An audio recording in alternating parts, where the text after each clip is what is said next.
Hello students, welcome to Shiny Max. 8ஆம் வகுப்பு எடுத்துக்காட்டு 1.19 பார்க்கலாம். எந்த விகிதமுறு எண்களை கூட்ட மற்றும் கழிக்க அவை 3 1/2 கூட்டல் 1 3/4 கூட்டல் 2 3/8 என்ற கூடுதலை அருகில் உள்ள முழு எண்ணாக மாற்றும் என காண்க. அதாவது ஃபர்ஸ்ட் இது எல்லாத்தையும் கூட்டணும். கூட்டி ஒரு ஆன்சர் வரும் பார்த்தீங்களா, அதை முழு எண்ணா மாற்றணும். அப்போ அதுல இருந்து எதை கழிச்சா முழு எண்ணா மாறும்னு கண்டுபிடிக்கணும். அடுத்து எதை கூட்டினாலும் அது முழு எண்ணா மாறும், அதை கண்டுபிடிக்கணும். சரிங்களா? ஃபர்ஸ்ட் இதை எடுத்து எழுதிக்கலாம். அதை எடுத்து எழுதிட்டேன். இப்போ இது கலப்பு பின்னத்தில் இருக்கு, இதை தகா பின்னமா மாற்றணும். அது எப்படி மாத்துறதுன்னா, கீழே உள்ள நம்பரையும் இந்த நம்பரையும் பெருக்கணும். 3 6. இதுக்கு கூட மேலே உள்ளதை கூட்டணும். 6க்கு கூட 1 கூட்டினா என்ன கிடைக்கும்? 7. புரியுதுலா? இதை ரெண்டையும் பெருக்கணும். பெருக்கி வர ஆன்சருக்கு கூட மேலே உள்ளதை கூட்டணும். இனி பைக்கு கீழே என்னது இருக்கு? 2. அதை அப்படியே எடுத்து எழுதிக்கணும். இங்கே ப்ளஸ் இருக்கு, எழுதிருங்க. அடுத்து இங்கே அதே மாதிரி கீழே உள்ள 4ஐயும் இந்த 1ஐயும் பெருக்குங்க. 4 1 4. அதுக்கு கூட இந்த 3 கூட்டணும். 4க்கு கூட 3 கூட்டினா 7. அப்புறம் பைக்கு கீழே என்னது இருக்கு? 4. அது அப்படியே வந்துடும். ப்ளஸ் இப்போ 8ஐயும் இந்த 2ஐயும் பெருக்குங்க. 8 2 16. 16க்கு கூட 3 கூட்டினா 19. பைக்கு கீழே 8 இருக்கு, எழுதிக்கணும். இப்போ பகுதி எல்லாம் சேமா இல்லை, அதை சேமா ஆக்கணும். நீங்கள் மீச்சிமாவும் கண்டுபிடிக்கலாம், இல்லாட்ட இன்னொரு மெத்தடும் இருக்கு. அதாவது கீழே இருக்கிறதுல எது பெரிய எண்? 8. அப்போ பாக்கி உள்ள நம்பரை 8ஆ மாற்றணும். சரிங்களா? 2க்கு கூட எதை பெருக்குனா 8ஆ மாறும்? 4 பெருக்கணும். 4 8ஆ? இப்போ கீழே 4ஆல பெருக்கி இருக்கனால மேலே 4ஆல பெருக்கணும். அடுத்து இந்த 4 8ஆ மாற்றணும். அப்போ இதுக்கு கூட 2 பெருக்கணும். 4 2 8. கீழே 2ஆல பெருக்கி இருக்கோம், மேலே 2ஆல பெருக்கணும். 7 4 28 பை 4 8.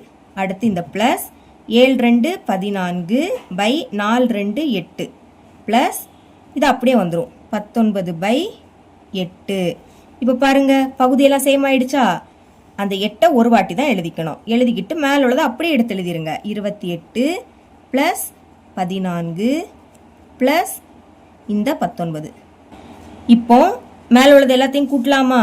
28 அடுத்து இந்த 14 19 கூட்டுங்க. 8 4 கூட்டினா 12. 12க்கு கூட 9 கூட்டினா 21. அப்போ 1 இங்கே, பாக்கி 2 இங்கே.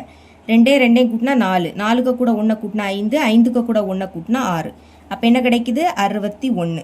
பைக்கு கீழே 8 இருக்கு, எழுதிக்கணும். நம்மளுக்கு கொஸ்டின்ல கலப்பு பின்னத்தில் கொடுத்துருக்காங்க. அப்போ இதையும் நம்ம கலப்பு பின்னமாக மாற்றணும். அதுக்கு வகுக்கணும். பாருங்க, மேலே 61 இருக்கு, அதை உள்ள எழுதிக்கணும். கீழே 8 இருக்கு, அதை வெளியே எழுதிக்கணும்.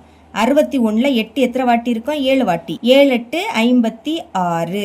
இதே இங்கே 8 வாட்டி எடுத்துக்கிட்டிங்கன்னா 8 8 64 மாறும். ஆனால் இங்கே 61 தானே இருக்கு, அதனால 7 வாட்டி தான் எடுத்துக்கணும். இப்போ கழிக்கலாம். 61ல இருந்து 56 கழிச்சா 5ன்னு கிடைக்கும். இனி இறக்க எதுவுமே இல்லை, அப்போ இங்கே புள்ளி வைக்க வேண்டியதா வரும்.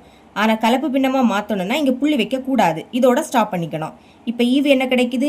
7 மீதி 5. அதை மேலே எழுதிக்கணும். பைக்கு கீழே எதால நம்ம வகுக்கிறோம்? 8ஆல. அதை பைக்கு கீழே எழுதிக்கணும். இப்போ நம்மளுக்கு இதை கூட்டி ஒரு ஆன்சர் கிடைக்குது பார்த்தீங்களா? இதை நம்ம முழு எண்ணா மாற்றணும். அதாவது இங்கே என்னது இருக்கு? 7. 7 முழு எண். 7க்கு அடுத்து என்ன வரும்? 8 வரும். அப்போ 7ஆ மாத்துறதுக்கு இதுல இருந்து எதை கழிக்கணும்னு கேட்டிருந்தாங்க. அடுத்த 8ஆ மாத்துறதுக்கு இதுக்கு கூட எதை கூட்டணும், அதையும் நம்ம கண்டுபிடிக்கணும். சரிங்களா? ஏன் நம்ம 7 8 அப்படின்னு எடுத்துக்கிட்டோம்னா இந்த கலப்பு பின்னம் 7க்கும் 8க்கும் இடையில தான் அமையும். இங்கே 7 இருக்கு, 7க்கு அடுத்த நம்பர் 8. அதனால தான் 7ஆகவும் 8ஆகவும் நம்ம மாற்றணும். 7ஆ மாத்துறது ஈஸி தான். 5/8 இருக்கு பார்த்தீங்களா? இதை கழிச்சாலே இது 7ஆ மாறிடும். ஓகே, எழுதிக்கலாம். இதை ஃபர்ஸ்ட் எடுத்து எழுதிக்கிறேன். 7 5/8 மைனஸ் 5/8. பாருங்க, இப்போ இதுக்கு இடையில பிளஸ் இருக்குன்னு அர்த்தம். சரிங்களா? 5/8ல இருந்து 5/8 கழிச்சா என்ன கிடைக்கும்? 0. 0க்கு கூட 7 கூட்டினா 7 தான் கிடைக்கும். அப்போ எழுதிக்கலாம். 7 5/8லிருந்து 5/8 கழித்தால் 7 ஆக மாறும். இப்படி எழுதிக்கோங்க.